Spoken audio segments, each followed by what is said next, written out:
बिस्मिल्लाहिर्रहमानिर्रहीम। नाज़रीन programme current line सां मां आहियां तव्हांजो मेज़बान ज़ख़्मी रशीद महर। नाज़रीन तव्हांखे ख़बर आहे त हिन प्रोग्राम जे ज़रिए असां शिकारपुर ज़िले जे मुख़्तलिफ़ इशूज़ ते असीं तफ़सीली तौर ते असीं गुफ़्तगू कंदा आहियूं, तफ़सीली तौर ते असां मुख़्तलिफ़ इशूज़ ते नज़र विझंदा आहियूं। अॼु असां जंहिं इशूज़ ते असां नज़र विझूं था उहो आहे क़बीलाई जहिड़ा। क़बीलाई जहिड़नि तहत शिकारपुर ज़िले में जेके नौजवान गभरू जेके आहिनि उहे गोलियुनि जो खाज बणजनि था ऐं इन हवाले सां शिकारपुर ज़िले में जेके क़बीलाई जेके जहिड़ा आहिनि उहे उन्हनि जे करे शिकारपुर ज़िले जा मुख़्तलिफ़ इलाइक़ा नोगेरा बणियल आहिनि। पर शिकारपुर पुलिस इंतिज़ामिया या जेके सरदार भोता आहिनि उहे कंहिं बि संजीदा तौर ते कोशिशूं वठण लाइ तयारु न आहिनि। अॼु साॻी इन क़बीलाई जेके जहिड़ा आहिनि क़बीलाई आलम जेको नौजवान शहीद कयो वियो आहे उहा ग़ुलाम शबीर कुर्सी जतोई जेको नौजवान पाण तालीम खाते सां लाॻापियल हुयो, उस्ताद जेको पेशे सां जेको आहे वाबिस्ता हुयो ऐं उस्ताद जो ई पुटु हुयो।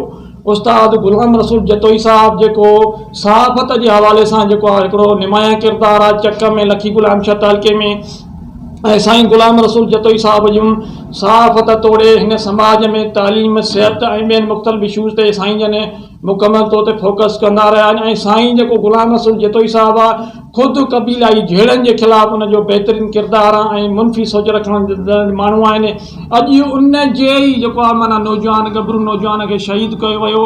इहो जेको आहे जेका उन नौजवान जी शहादत छो पेश आई, नौजवान खे छो शहीद कयो वियो ऐं जेको आहे नौजवान जेके शहादत जे पोयां कहिड़ा राज़ आहिनि असां मुकमल तौर ते गुफ़्तगू वठंदासीं ऐं गुफ़्तगू कंदासीं। असां सां लाइन ते मौजूदु आहे नाले वारा लेखक इब्राहिम ख़लील साहिब जन। त साईं इब्राहिम ख़लील साहिबु असांखे इहो ॿुधायो त हे जेको नौजवान आहे ग़ुलाम शबीर कुर्सी जतोई जेको अॼु लखी गुलाम शाह थाणी यद में जेको आहे शहीद कयो वियो, इन इहो आख़िर इन जो छा सबबु आहे, छाजे करे इहो वाक़ियो पेश आयो? बिस्मिल्लाहिर्रहमानिर्रहीम। मां तव्हांजो शुक्रगुज़ार आहियां, तव्हां टाइम ॾिनो। असल में ॻाल्हि भाई आहे त हे जेको आहे साफ़ी ग़ुलाम रसूल जतोई कुर्सी अॻूणो प्रेसिडेंट आहे चक प्रेस क्लब जो ऐं इबरत अख़बार जो रिपोर्टर आहे चक जो।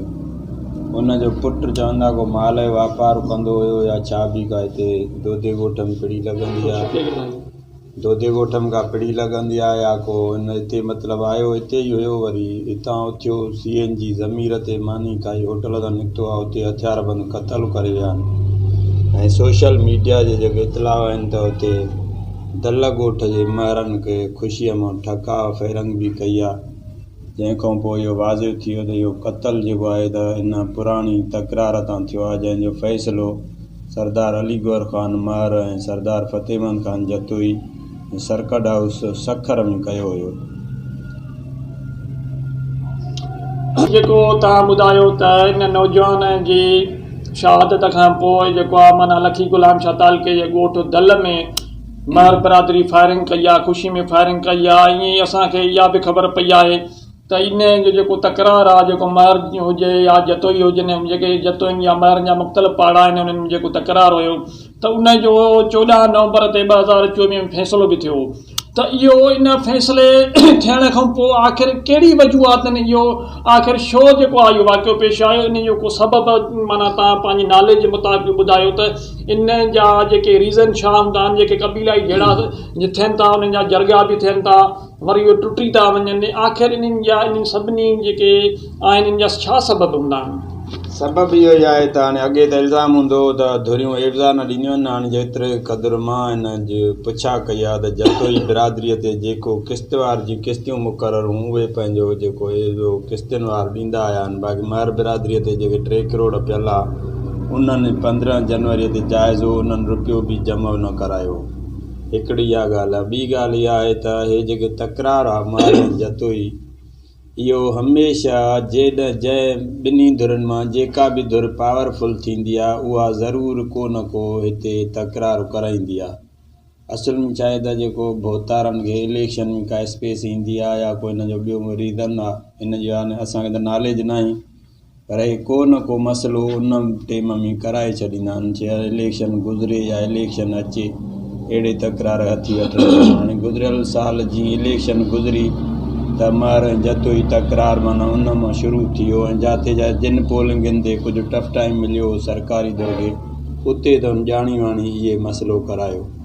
उन खां पोइ वरी सरदार अली गौर ख़ान ऐं जतोई साहिबनि गॾिजी फ़ैसिलो कयो। धुरियूं जेके वयूं सभई उहे के मसइलो हल थियो, एवज़ा मुक़ररु थिया, अगवा जे मुआमरे तो मसइलो शुरू थियो, उहो मसइलो ख़तमु थियो, उहो जतोई ते साबित बि न थियो। त हाणे हिन जहिड़े जो त कोई जवाज़ हुयो कोन, या त कोई जीअं साफ़ हिन खे टारगेट कयो वेंदो आहे अॻे जान मोहम्मद महर जी शहादत थी, उनखे बि कबीलाई जहिड़ो ॼाणायो वियो। अब्दुरज़ाक़ बिरोहीअ खे बि हिकु कबीलाई जहिड़े में फासाए पुट समेत हुन ते एफ.आई.आर कराई वई।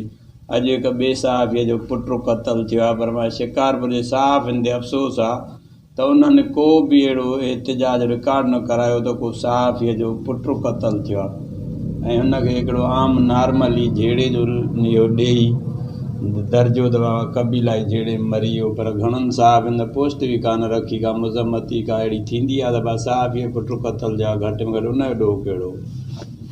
अच्छा साईं, इहा ॻाल्हि तव्हां सुठी कई त जेको आहे माना शिकारपुर ज़िले में लखी गुलाम शाह तालके में साफ़ हिन खे टारगेट कयो वियो आहे। जीअं अब्दुरज़ाक़ बिरोही साहिब लाइ तव्हां ॿुधायो जान मोहम्मद महर खे शहीद कयो वियो। हाणे ताज़ो वरी साफ़ ई साईं गुलाम रसूल जतोई साहिब जे फर्ज़ंद खे शहीद कयो वियो।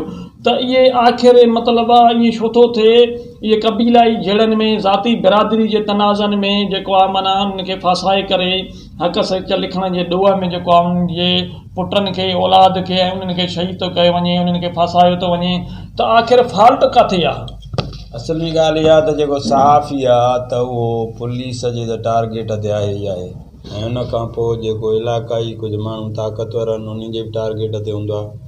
छो त या त उन जो तर्जुमान थिए या हक़ सच न लिखे या मसइला जेके हूंदा आहिनि ज़ाहिर हर इलाइक़े मसइला आहिनि त इहा बि सज़ा ईंदी आहे। रही ॻाल्हि इहा, ॿी ॻाल्हि इहा आहे त हाणे असांखे ॾिसणो इहो आहे, हाणे मसइलो त थी वियो आहे कि गुलाम रसूल जो पुटु क़तलु थी वियो, उहो मसइलो थी वियो। हाणे असांखे इहो ॾिसणो आहे त जेका इंतिज़ामिया आहे जंहिं वॾी कोशिशि करे हे मसइलो ठाह करायो महर ऐं जतोइनि जो, वरी उन खां पोइ जेके सरदार हिन फ़ैसिले में वेठा जिन शर्त रखिया त बाबा जहिड़ो अॼु खां अॻिते ख़तमु, ऐं अगरि केर बि करे त उहो घर हिक खां ॿिए घर ताईं न वञी, माना ॿ घर पाण में हुजनि ऐं उन में ॾंड ॾोहनि। 50 लख ॾंड आहे त जेको भञकड़ी कंदो उन ते 50 लख ॾंड। हाणे असांखे ॾिसणो इहो आहे त इहे जेके भोतार ताक़तवर हिन वक़्तु मां सम्झां त ताक़त में आहिनि ऐं पुलिस जेको SP बि चए थो त मां धाड़ेलनि टफ टाइम ॾिनो आहे, हे कयो आहे।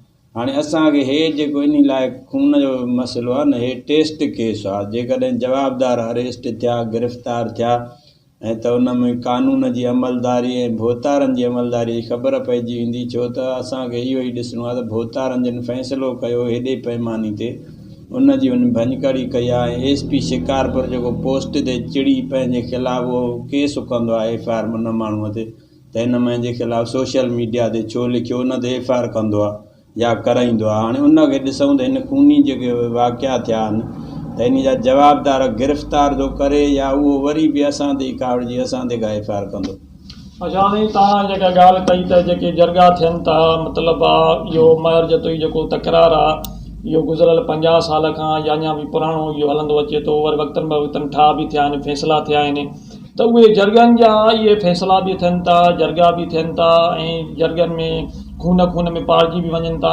एवज़ा बि मिलनि था या नथा बि मिलनि। त इहो जेकॾहिं जरगा जेकॾहिं फेल था वञनि त इहा तव्हां छा था सम्झो त इहे जेकॾहिं जरगा जेके थियनि था वरी फेल था थी वञनि, वरी उहे ई माण्हू रत जा प्यासा था थी वञनि हिक ॿिए जा, पोइ त जरगा माना मुकमल तौर ते फेल आहिनि। तव्हां छा था सम्झो? असल में ॻाल्हि इहा त जेको सरदार जरगो कंदा, फ़ैसिलो कंदा, उन जा इंतिज़ामिया मुकमिल तावन करे थी। हितां जा रूपोश खूननि वारा उहे वठी पंहिंजे गाॾियुनि निगराननि में उते पहुचाए थी, वरी उहे ई रूपोश खणी पंहिंजे घर पुॼाए थी अचे। त हाणे इंतिज़ामिया जो फ़र्ज़ु आहे त घटि में घटि जेका लाक़ानूनियत थिए थी कबीलाई रतो चाणिमो त उन्हनि जवाबदारनि खे गिरफ़्तार करे, जेकॾहिं हिन में दम आहे त हिन खे गिरफ़्तार करे न। हाणे हिकिड़ी तव्हां ॾिसो न त जंहिं माना हे कंहिं न कंहिं बंगले जी SP हुजे, DSP हुजे, उहो कमदारी थो करे, पर ख़ासि तौर उन इक़्तिदारी धुर जी त घणी थो करे। हाणे जतोई को ईंदो हूंदो हिन मां जेको हाणे माहौल आहे न त हुन खां 10 जाइनि ते पुछाणो थींदो ऐं ॿिया जेके ईंदा हूंदा उहे हथियार खयूं सरेआम शहरनि में घुमंदा था वतन, ख़ौफ़ हिरास फैलाईंदा त उन खे हथु नथो विझे।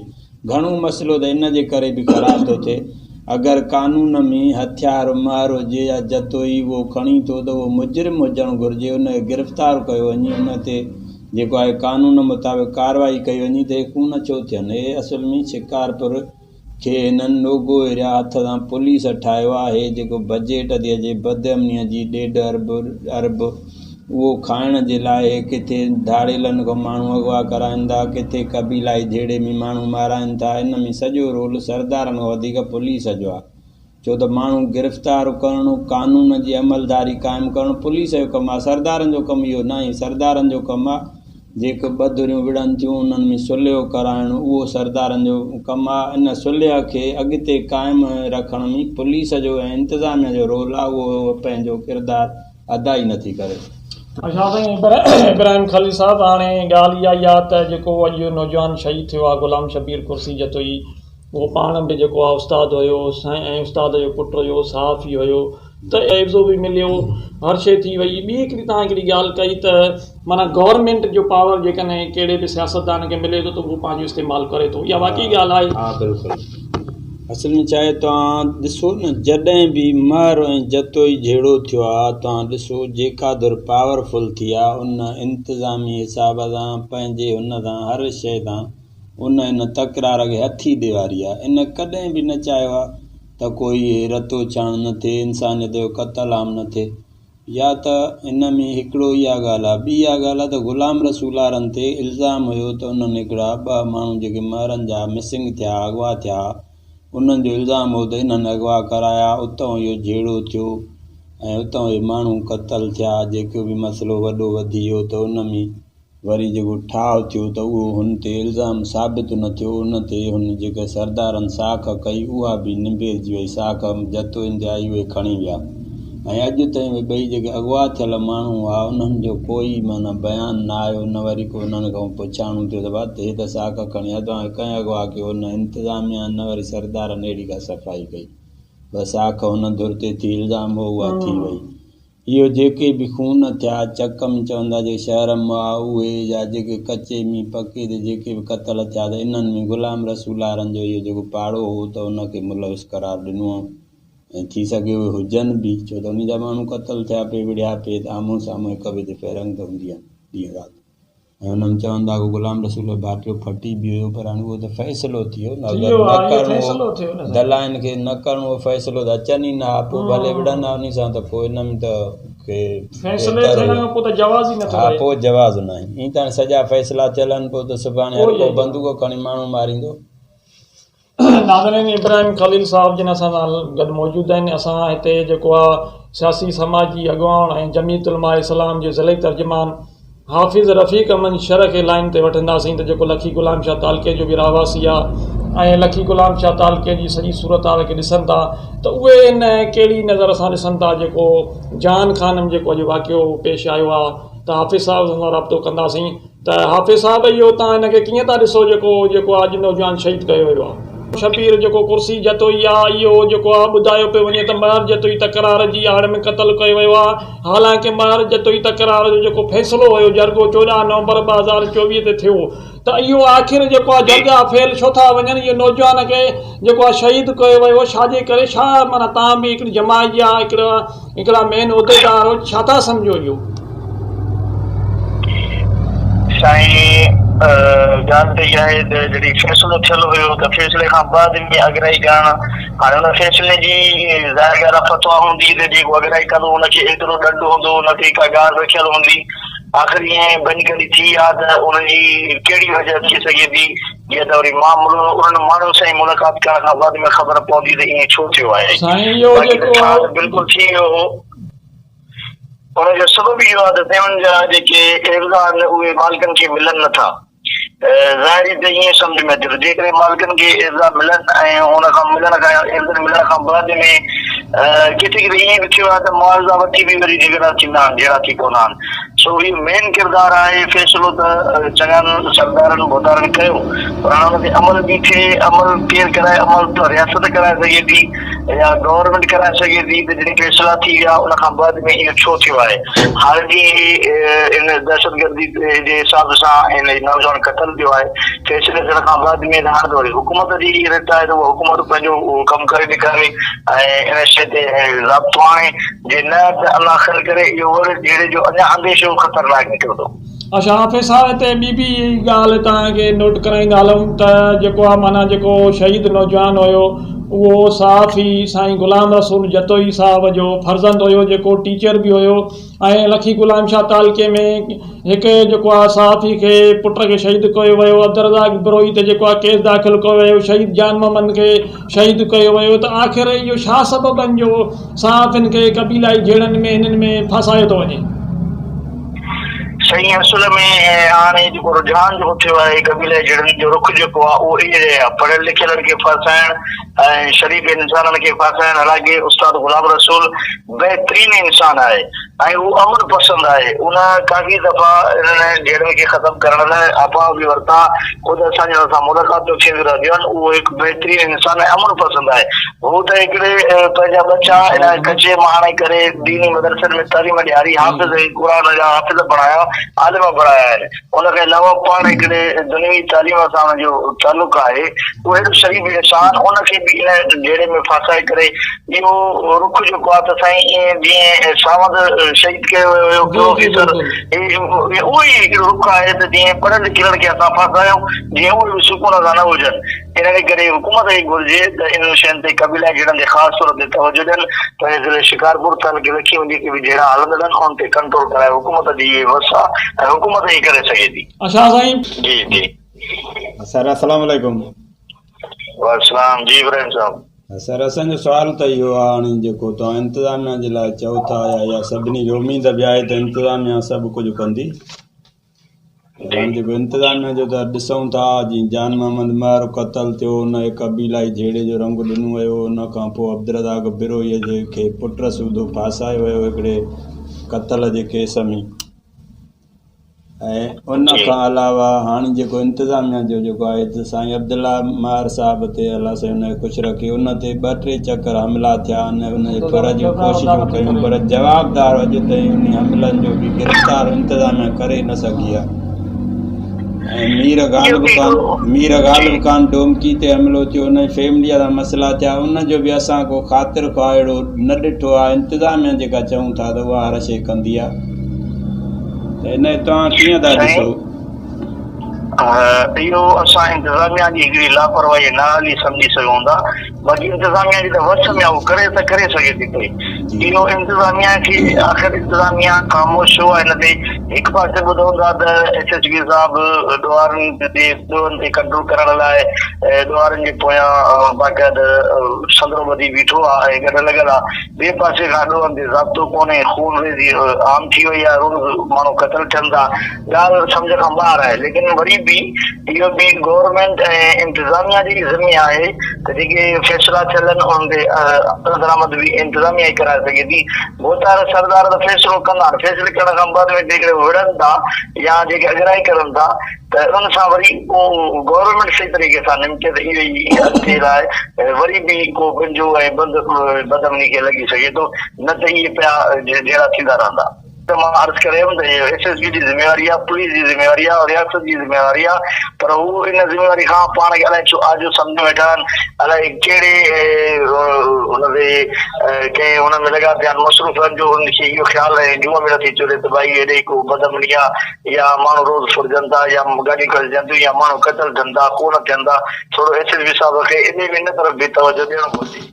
साईं पंहिंजो हाफ़िज़ साहब हिकिड़ी ॻाल्हि असां तव्हांखे करे इन शइ खे उहे करे सघनि था पिया ऐं गवर्नमेंट खे लिखनि उहे त बाबा असां फ़ैसिलो कयोसीं, हाणे तव्हांजी ज़िम्मेवारी आहे, हाणे इन शइ ते अमल करे ॾेखारियो। शर साहिब जूं ॻाल्हियूं ॿुधियूं ऐं असांजे नाले वारे लेखक इब्राहिम खलील जतोई साहिब जूं बि मुकमल तौर ते तव्हां ॻाल्हियूं ॿुधियूं त इन मां वाज़े तौर ते इहा ॻाल्हि साम्हूं आई आहे त हिकु त जेको आहे जरगाह सिस्टम, जरगाह जेके कराइनि था सरदार बोतार जेके बि उहे जरगा कराइनि था किथे बि पूरी सिंध जे अंदरि त उहे ज़िम्मेवार आहिनि ऐं ख़ासि तौर ते उन खां पोइ जेको आहे ज़िम्मेवार जेके आहिनि कंहिं बि ज़िले जी उहा पुलिस ज़िम्मेवार आहे इंतिज़ामिया ज़िम्मेवार आहे जेके उन्हनि शयुनि ते अमल नथा कराए सघनि ऐं ख़ासि तौर ते क़बीलाई जहिड़ा उन्हनि में जी ज़िम्मेवार बि इंतिज़ामिया ऐं शिकारपुर पुलिस आहे।